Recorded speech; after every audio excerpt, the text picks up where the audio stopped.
Hey guys, welcome to another collection video, and this is part 4 of the Legend of Zelda strategy guides, like subsection or sub-series within the series. These are the 6 guides that I've already covered. We've got on the far right here the two Futabasha guides, the 3 over here in the middle. These are the 3 Futami guides.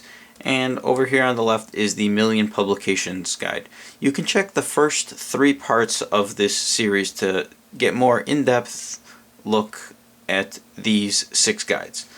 Today we're going to look at 2 more. The first one is the Okati Shelton strategy guide over here. And this guy released back on May 2nd, 1986, originally selling for 390 yen.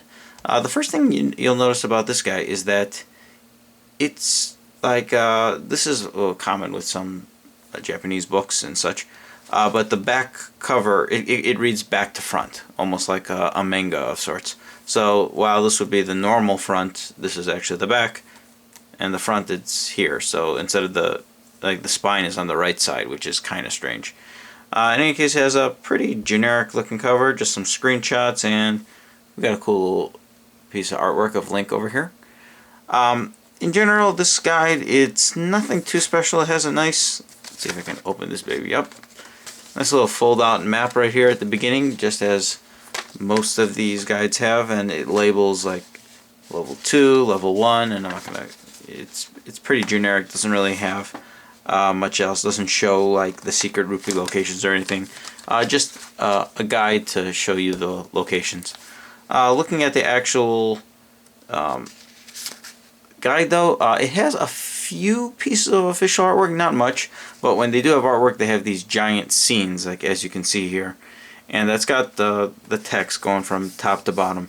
I don't really know much about Japanese language at all, but I know that these guides that read back to front always have vertical text. I think those are correlated with one another. Anyway, there's a few appendices here. This talks about the various items. Here's the rupee. Here's the various characters. Nothing too elaborate. It's kind of generic with these low-quality screenshot and like low-quality sprites, and just more appendices. Another nice piece of artwork over here, although Link has some rather strange-looking eyes, if you ask me. Some enemy appendices, and once it gets into the heart of the guide, this is the Overworld section, and you can sort of see, if you look, there's like a mini map of the Overworld, and it highlights the particular square and like what's being covered right here, and it shows a little screenshot of that particular screen and the description, and it just takes a look at every single screen in the Overworld in this fashion. I guess it does a good job, and I mean you can't really miss anything if you do it screen by screen. Over here, there's I think the final piece of official artwork that's unique for this guide. It's kind of cool, or at least these larger scene pieces. With Link, how he's like sweating, you can see a little as he's running, kind of cool. But this triggers the start of the dungeon portion, and it has the enemies, of course, for the underworld enemies, or the dungeon enemies. And then the dungeon guide it's just like the Overworld guide in the sense that well, first it shows a giant map, and then over here it has a mini map where it numbers all the rooms 1 to 15 in this case, and then it goes room by room, room 1, 2, 3, 4, 5, 6, and then has a picture and a short description, and it basically follows that same format.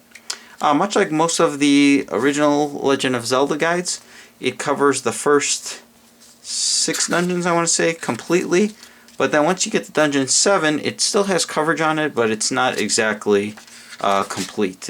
It has just brief coverage, only covers a few rooms, and that's pretty much it. And it's got the little piece of artwork here. So this was the Okati Shelton guide, released in May 1986, and it's alright. It's not that great. It's not one of my favorite ones, but yeah. Moving on, I wanted to show one other one, and this is the Dawn Publications guide. This one also released in May 1986, on May 22nd, and it originally sold for 350 yen. And right away I get a close-up of this cover. It shows Link and has a lot of the various enemies and such. What's cool about a lot of these original Legend of Zelda strategy guides, as I've shown you in some of the previous ones, is a lot of them have their own official artwork that's unique. So just flipping through over here, we got a little like scene artwork, which is kind of cool. This is just sort of like a how to play and like a very introduction. Like a cool little scene artwork of Link fighting a Stalfos and Link sort of slashing his sword with some enemies in the background. And it starts off with an enemy appendix. We got an Octorok, a Lionel, an Armos, a Guinea, Peahat. And I just like the overall display and the cartoon nature of some of the artwork. Look at the little Moblin like hunched over. It looked like a little hunchback. Even artwork for the boulder. So I like this. It shows like a little kid and shows like a little Famicom disk system over here. He's playing the game, and it's almost encouraging you to make your own maps, which is kind of cool. A little Link walking into a dungeon. So I mean, the highlight of some of these old guides, in particular this one, it's really the artwork, and like over here there's some sweet stuff just highlighting the various characters and enemies. And then as you get further into the game, into the guide, there's more artwork that's like, this one sort of signifies a shop, because bomb and medicine, and I guess that's sort of like a shop or something. And then the first dungeon, it shows all the enemies you'll encounter. Keese, Zol, some Stalfos, Agoria, Wallmaster, Blade Trap, and then of course the dungeon boss Aquamentus, and that's some nice artwork there. So it goes dungeon by dungeon, and there's the Dongo, some more enemies. Third dungeon would be Manhandla, and we got him. Even the little artwork looks like a cloud for the bubble. It's not really in depth in terms of text. It doesn't have the screen by screen analysis like the other ones, but it does a good job, and it's fun to flip through. Like here's the little Gliok. I mean, it's clear that the artwork is the main attraction. That was Dig Dogger. We got Gliok. They even have separate artwork for Gliok with 2 heads and Gliok with 3 heads. 2 different types of Wizrobes. We got Goma. And it sort of trails off towards the end, like it doesn't have complete guides for the latter sections. And it even has a 4-headed Gliok, which is cool.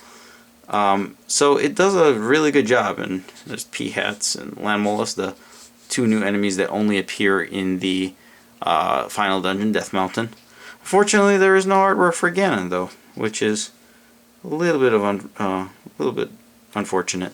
Then has some secret stuff here on the back, and I don't know if this one makes mention of the second quest or not. But and then, of course, no Legend of Zelda guide is complete without a large fold-out map in the back, and doesn't really have much. Although the previous owner of this guide actually marked it a little bit with some of the secrets. Although, and it shows, I guess, some of the secrets. I imagine this grid over here highlights some of the various secret shops and rupee locations. I imagine the heart pieces and all the various goodies. So overall, this is a pretty sweet guide. In particular, I like the this Dawn Publications guide because of the unique artwork. While I think the previous guide that I showed has a much better display. Anyway, that's going to do it for the part 4 of this Legend of Zelda Strategy Guide series.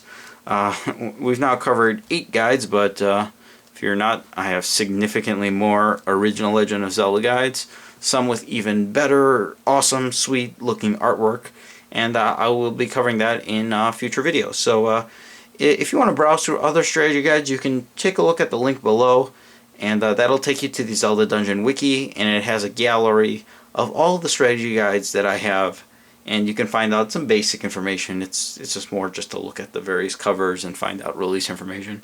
It's an ongoing project. I haven't added all the strategy guides there, but eventually it will have everything there. So it's a cool thing to take a look at. And so stay tuned for more collection videos, and after I cover a few other items, I'll jump back to part 5 of the Legend of Zelda Strategy Guide series. So until then, take care, guys.